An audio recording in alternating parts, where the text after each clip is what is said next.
नबी सल्लल्लाहु अलैहि वसल्लम फ़क़ुल्तु इन्न बैनी व बैनल मस्जिदि तरीक़न क़ज़िरतन क़ाल फ़बअदहा तरीक़ुन अनज़फ़ु मिन्हा क़ुल्तु नाम क़ाल फ़हाज़िहि बिहाज़िहि। हाज़िन करम, ये सुनन अबू दाऊद और सुनन इब्न माजा की रिवायत है।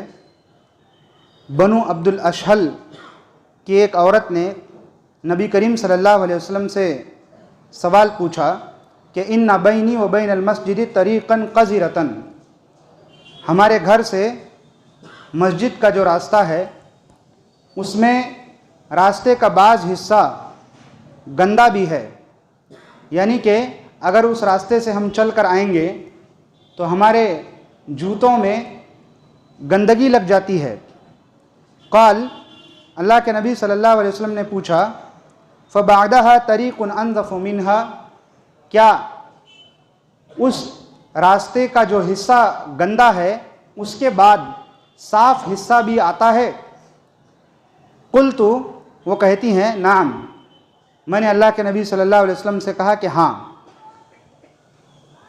जो रास्ता गंदा है उसके बाद साफ़ रास्ता भी आता है। अल्लाह के नबी सल्लल्लाहु अलैहि वसल्लम ने फरमाया कि फ़हाज़िहि बिहाज़िहि, जब तुम गंदे रास्ते पर से चल कर आते हो और फिर साफ़ रास्ते पर भी चलते हो तो वो तुम्हारी जूतियाँ खुद ब खुद मिट्टी लगकर पाक हो जाती हैं। हाज़िन करम, इस रिवायत से एक बात ये पता चलती है कि जिस तरह पानी किसी गंदी चीज़ को पाक करता है उस तरह मिट्टी भी बाज़ चीज़ों को पाक करती है।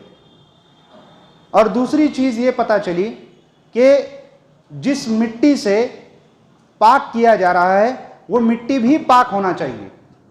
जैसे मिसाल के तौर पर अगर कोई आदमी तयम्मुम करे मिट्टी से तो वो मिट्टी भी पाक होना चाहिए। ज़मीन पर हाथ मार कर जब तयम्मुम कर रहा है तो ज़मीन की वो जगह पाक होना चाहिए। जैसा कि अल्लाह के नबी सल्लल्लाहु अलैहि वसल्लम ने इस रिवायत में पूछा कि उस गंदे रास्ते के बाद क्या पाक रास्ता भी आता है, तो उस औरत ने जवाब दिया कि हाँ। तो अल्लाह के नबी ने कहा कि गंदे रास्ते पर जब चलते हो तो जूतियाँ गंदी हो जाती हैं, फिर साफ़ रास्ते पर चलते हैं तो खुद ब खुद मिट्टी लगकर साफ़ हो जाती हैं।